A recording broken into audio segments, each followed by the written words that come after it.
Hi guys, welcome back to another one of my YouTube videos. If you're new here, howdy, welcome. And if you're returning back, well, welcome on back. You already know what the deal is. So I just watched a movie that I would probably never ever watch again. It's called Soft and Quiet, but it's everything but soft and everything else but quiet. Very loud movie, and it seems to have been taking TikTok over a storm. It came out in 2022 and TikTok is going crazy over this film, like insane, and I can understand why. Also, this movie has been recommended like a crap ton on TikTok as well, and that's essentially how I came across it. The viewers on TikTok are utterly moved and irritated, calling this the most vile movie ever. This movie does have pretty good reviews on Rotten Tomatoes, but you know, just like Rotten Tomatoes, there's rotten credits as well, or whatever you call those people who look at movies and be like, this is awesome or this is trash, you know. Just to be like all the way up front and honest, like this movie is racist with a ton of slurs on brown and browner people. And in this race, they're not winning. And you know, I really sat down and thought about this movie. I typically don't entertain things of this sort. Let's get into it. So of course this movie has a star, and the star is a kindergarten teacher who is a host of a get-together with a bunch of women. And of course when you have friends, you want to have something in common with these friends. And what brings them together and what they all share in common sucks. They all hold a very disturbing and horrific set of beliefs. Also, I just want to start by saying that this is a spoiler. So if you wanted to waste your money on this movie, then, you know, maybe not watch this. But if you want me to save your coins and your time somewhat, then stay tuned. So this whole luncheon was for a mediocre get-together, and they all brought snacks, including a swastika cherry pie. How theme-oriented.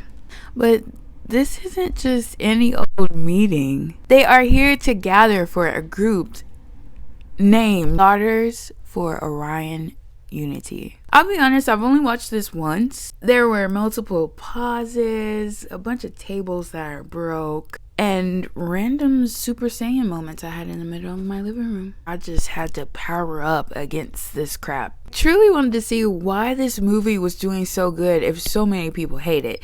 I mean, I know it's going around TikTok and that can create revenue for it, but still, what's going on? But personally, do I think a movie like this is a good way to shed light, or a movie to be like, yeah, I do that too. I do that. That this movie is about me and my friends. Like, I do this. But I mean, any kind of way to discuss a topic like this could potentially be uncomfortable in any setting to many. This movie basically gives you a look into these people's lives, like a fly on the wall. Like, you are seeing how these actions and these meetings can potentially lead into something far worse than just getting together on a good old Saturday. And you know, this movie was filmed in one long shot, like no hard cuts or anything like that. So I'll give that to them. That's pretty good. Yeah, that's pretty interesting. But nonetheless, it is still hard to watch. Let's get to know these people. Emily is the teacher I mentioned before. She is all screwed up because she hasn't been able to have a kid. Her family is all over the place, which we will talk about that later. And Emily wants all the smoke. Marjorie is chasing the bag, so that means that she's poor. But she is mad because a Colombian woman was promoted instead of her. Kim, she owns a little corner store, and she says immigrants steal products, and that's the reason why her little store ain't popping. I always thought that the little chicken thing in the corner of the store, that was like samples, so that's why I took them and left. I mean, I thought it was like Sam's Club or something. Leslie, She went to the pound, aka prison, has a horrible family, and she is with the Pockets herding crew as well. That girl works for Kim. Kim recruited her, the girl with the store. And then there's 2 more women, but like they leave shortly after this. But before we get rid of them, the one in the cheetah looking cloak thingy, she is heavily working with the Triple Ks. She goes on about how the media shows them to be horrible people. She goes, I'm not here to say, lynch them all. Yeah, extra character. Just a few is okay, but all of them, girl, that's pushing it. So she's pregnant, guys. That means that baby's gonna learn that crap. And it's like, you're building an army. You're scary. I'm scared of you. So the women are having their meeting on the 2nd floor of a church. In the previous scenes, you can see Emily, thanking another girl for having, speaking to the father of the church to have them have this room. And I guess that was because when the father came in, he told Emily they had to leave. Like, this isn't his first incident with her. So now Shawty is pissed.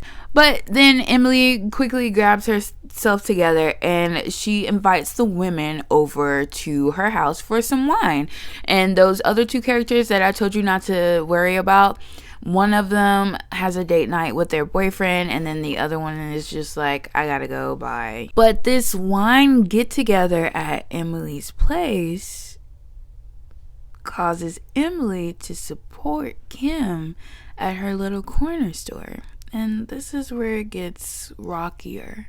But before we get into that, let's do some catching up. Emily has a brother who is in jail for the R word. The R word. And the lady that was R'd was a lady named Anne. Anne is in the flannel.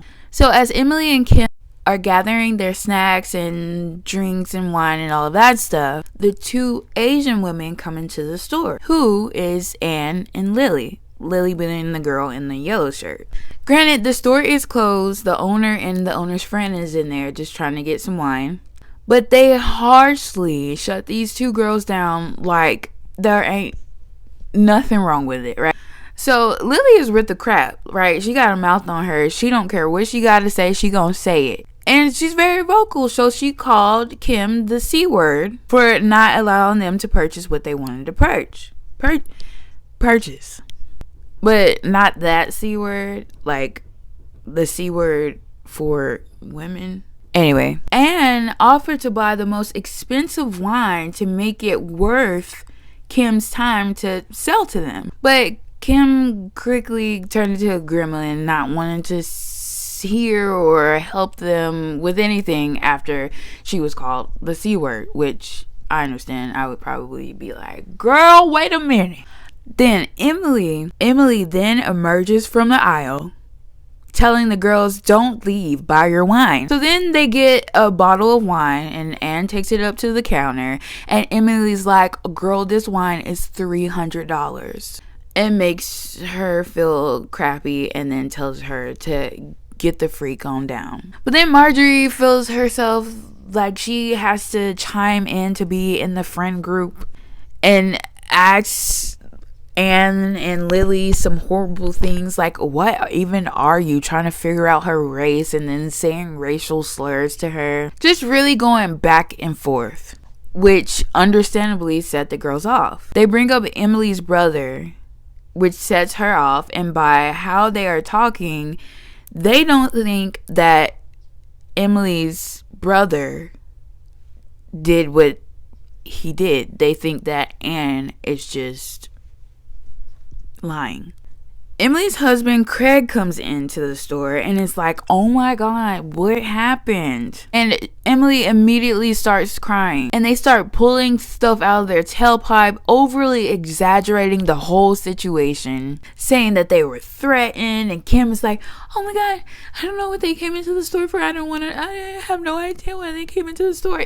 Girl, they came in here for some wine or some $2 donuts. Them powder donuts that stick to the roof of their mouth. You know why they was in there. you know why they was in there. So Leslie, the prisonee, has this great idea to break into their house, there being Anne and Lily's house, to teach them a lesson. And Emily is just eating it up, laughing and giggling. But Craig is not having this at all. Craig is actually trying to bring down his delusional wife, telling her, like, hey, I know the pregnancy has you all messed up there, and I need you to just calm down. Which, Craig, let's be honest, that's not her only problem. Let's be for real.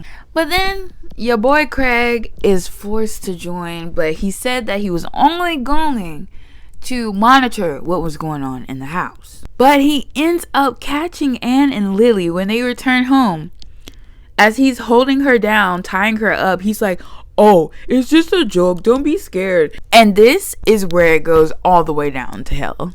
Kim has him at gunpoint, but holding the gun like they broke into her house. Craig realizes what the F is going on. He goes to go try and calm down. Here comes Emily. Are you alright? Everything's fine, babe. It's okay. And Craig's like, no, you crazy lady.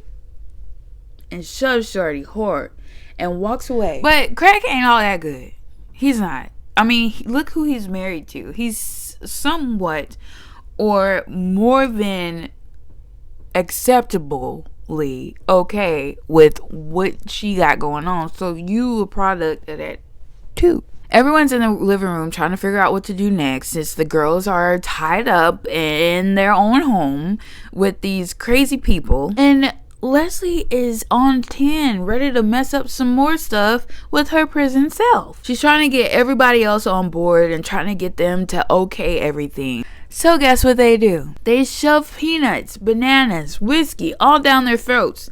Which sounds like a normal Saturday night for me. I'm not an alcoholic. An alcoholic needs a drink. I always have one. But Lily is allergic to peanuts, so she dies. Everyone but Leslie is losing their marbles. Of course. But Emily starts to blame Leslie and it's like, oh, you're crazy. This is your fault. Why did you do that? Like, everybody's gonna go to jail. Now we gotta, worry about this. Da da da. But then there's silence. Then Leslie has this idea to make this look like a R scene. Grabs a carrot from Anna and Lily's refrigerator and starts to violently do what you think she does with a carrot to Lily to make it seem like she was hard. And they show it.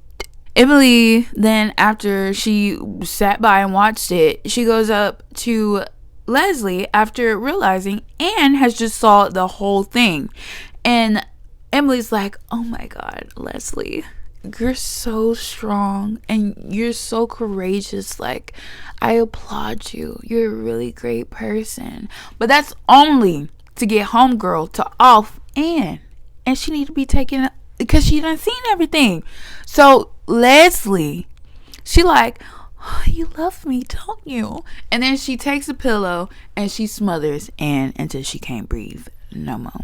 Fast forward. They put these two bodies in a small little boat. Mind you, they put canned goods in these bags to weigh them down. These are two full, limp adults with two other people in this small boat. How's this possible? But we're not talking about the physics of the movie. It's one long shot. They had to do what they had to do. I don't know how they did that without, but they had to do what they had to do. But then they dumped the bodies into the water and returned to the shore. The end. Oh, wait. Then Anne, comes out of the water and is like, and then that's the end. There's a lot of people saying that this was a really good movie. And Anne coming out of the water, it could be a good way to start a part 2. With the trials and tribulations and all of that stuff. I could honestly see what they were trying to do with this movie. But it's so enraging. And that's what they wanted from it. But I just want to bite something. But no, if you've seen this movie before, I want to know what your thoughts were on this movie. But if this is your first time hearing it from me, I still want to hear what your thoughts are from this movie. And let me know if you're going to go watch it. Legally or illegally. Because, you know, some people are iffy. Anyways, guys, if you like this video, make sure you like it, comment, and subscribe. Also, my Instagram is It's Taj Pashi. You can submit topics there. And like some stuff too. I mean, you know, follow me. Never forget who loves you the most. It is I love you, I love you, I love you. And until next time, guys, bye.